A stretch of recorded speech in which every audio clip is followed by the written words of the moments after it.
the dream.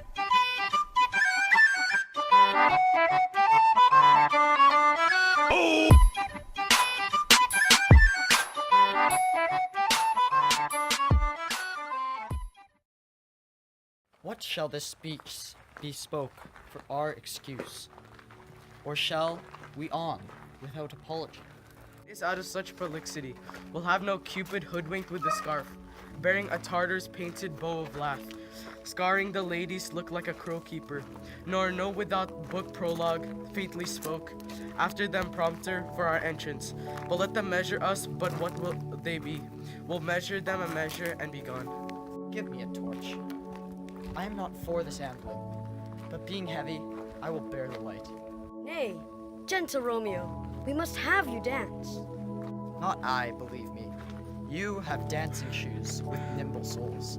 I have a soul of lead, so stakes me to the ground, I cannot move. You are a lover. Borrow Cupid's wings and soar with them above a common bound. To soar and pierce with his shaft, to soar with his light feathers, and so bound I cannot bound pitch above dull woe. Under love's heavy burden, I sink. And to sink in it, should you burden love, too great oppression for a tender thing. Is love a tender thing? It is too rough, too rude, too boisterous, and it pricks like thorn. If love be rough with you, be rough with love. Prick love for prickling, and you beat love down. Give me a case to put my visage in. A visor for a visor.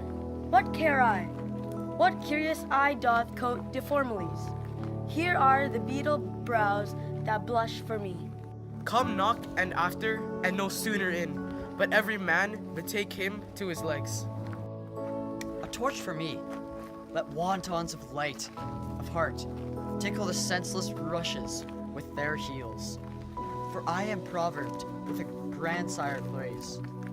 I'll be a candle holder and look on. The game was ne'er so fair, I am done. Tut duns the mouse, the constable's own word. If thou art done, we'll draw thee from the mire.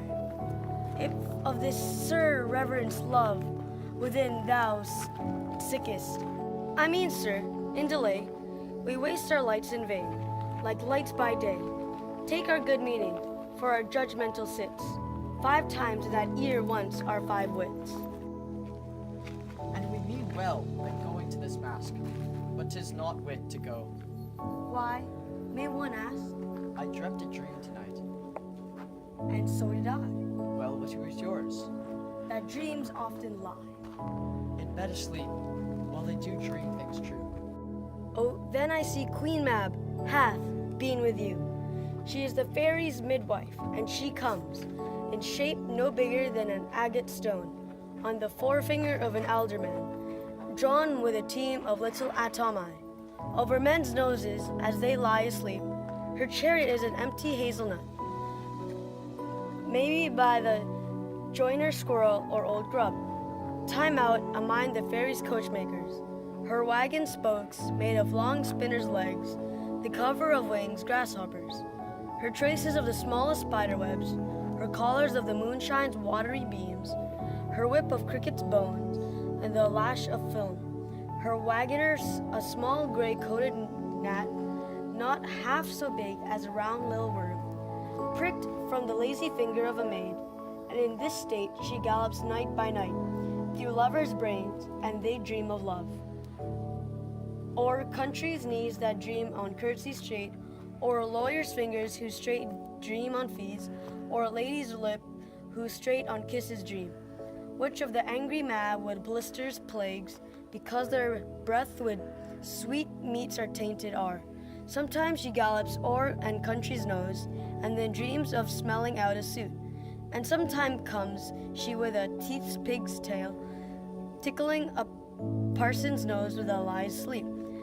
And then he dreams of another benefice. Sometimes she driveth o'er a soldier's neck, and then dreams of he cutting foreign throats, of breeches, ambuscades, Spanish blades, of health's 5 fathom deep, and then anon drums in his ear, at which he starts and wakes, and being thus frightened, swears a prayer or two, and sleeps again.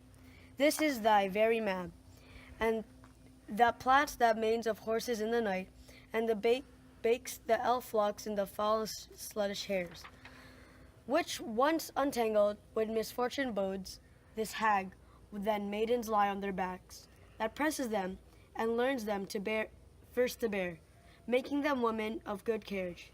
This is she. Peace, peace, Mercutio, peace. Thou talk'st of nothing. True, I talk of dreams, which are the children of an idle brain, begot of nothing but vain fantasy, which is as thin of substance as the air, and more inconstant than the wind, who woos, and every now the frozen bosom of the north, and being angered, puffs away from thence, turning his side to the dew-dropping south. This wind you talk of blows us from ourselves. Supper is done, and we shall come too late. I fear too early, for my mind misgives. Some consequence yet hanging in the stars shall bitterly begin his fearful date. With this night's reveals and expire the term of a despised life closed in my breast, but some vile forfeit of untimely death. But he that hath the steerage of my course, direct my stale on, lusty gentlemen. Straight, drum. Yeah!